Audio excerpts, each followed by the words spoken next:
Okay, Makoto, you requested a video walkthrough, so here we go. Let's take a look at the bee house or bunkhouse, depending on how you want to call it.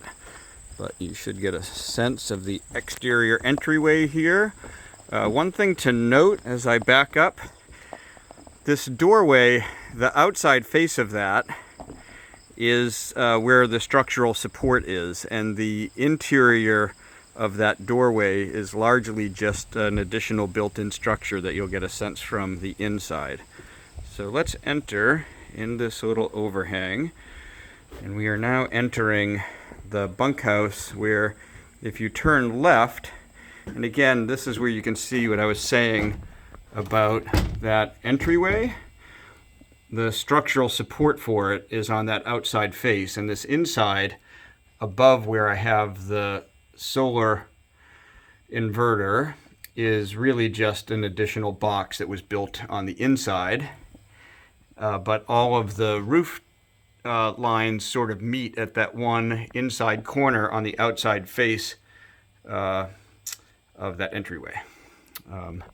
Okay, but let's continue, and then you can also see that while there's a door here leading to the living room, it's really just all open above with that internal box built in.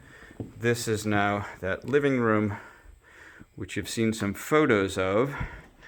So again, this is a sliding door out to a back porch. If I turn, I'm looking back to the entryway on the right there, and then past the entryway is the bathroom. So we'll go take a look at that in a little bit. And then again, as I back up, looking towards the entryway still, you'll see again that box that was built up to form the entrance overhang also forms a little closet inside of this main living room. And so you might have seen that bump out in the measurements, but that's not the outside face of the wall. And you can see the structure, how all of the roof joists are meeting. And then here are the windows in the corner. And I think that's about all you need to see of the living room. That you get to see the views there. And I'll continue to walk around just so you can see all of the views.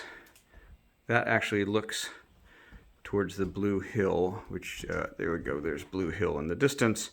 So now out this window, you do see the A-frame, which is not anything all that attractive. But, you know, as soon as you back up a little bit, you really don't see the A-frame unless you're standing right at that window looking out. But it also suggests that we could add a window. If we get rid of those triangular odd-shaped windows on the top, you could add another window over to the left to give you 4 window panes looking this way, and I think that would complete the view out in that direction. You could make that whole wall windows, but I don't think that's necessary, and I don't think it would tie in to the taller window, and I think we want that taller window to evacuate some air on that side, as you've noted. So let's walk back towards the entryway, and again, you can see this, well, yeah, there's a bump out there. Let's walk back to the entryway. So there's the entrance that we came in. This is what happens. I'm going to back out of the entryway again. So backing out of the entryway, and we took the tour left to the living room, and that's that bump out that I was mentioning, which again, you can see the roof ceiling detail there, and I got some height measurements at that particular point. And then if you were to take a right, you go into the bathroom. So bathroom clearly needs some work, totally unfinished.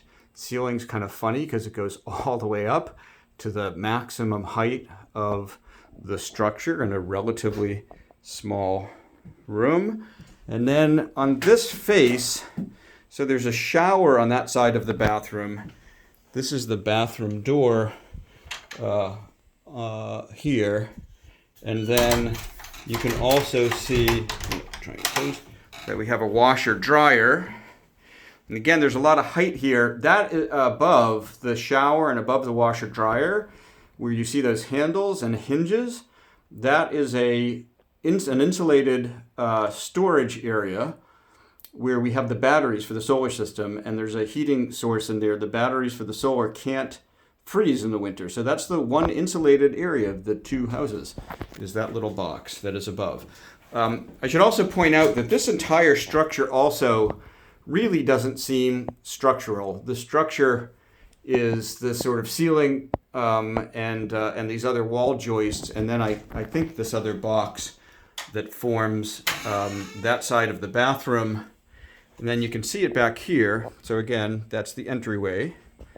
This is the entrance to the kids' bedroom, and you see the depth of it is sort of defined by that shower stall and where the washer dryer is, the depth of this entry. And then I'm going to back up. I just went through that door on the right. This is that bunkhouse bedroom that currently has both the queen-size bed and kids' bunks in it, but you would imagine might be better suited to being potentially 2 bedrooms. And I think the way you do that, so again, if you look at the entryway to the kids' bedroom, and you remember above that to the left is where the batteries were. On the other side, you get access to them through the bathroom. Here, there's similar high storage up above this entryway. And so what we're thinking of is where that bureau is, where that hanging bar is, and where the wall is looking straight ahead. If you were to remove all of that, keep the storage above, you could put a separate entryway straight ahead of me here that would enter into this bedroom, and then you could put a wall halfway across separating these 2 bedrooms so that they would have an entrance into the bunk bedroom where that entrance is, and an entrance into this queen-size bedroom straight ahead where that wall is, but on the outside face of it, removing these boards and this structure so you make this bedroom a little bit bigger. And I'm going to give you a view of this bedroom now from this side. So again, that's the front entryway, and that's, you could basically create a nice additional bedroom here if, again, you were to remove from here in and from here down, you were to remove that volume and expand that bedroom out a little bit. And then you also have these nice windows for this bedroom. Okay. And then, of course, out here, you're rejoined by that, outside of this window, you're rejoined by that outside deck, and then looking back over to where the sliding doors are into the living room. I think that concludes the video.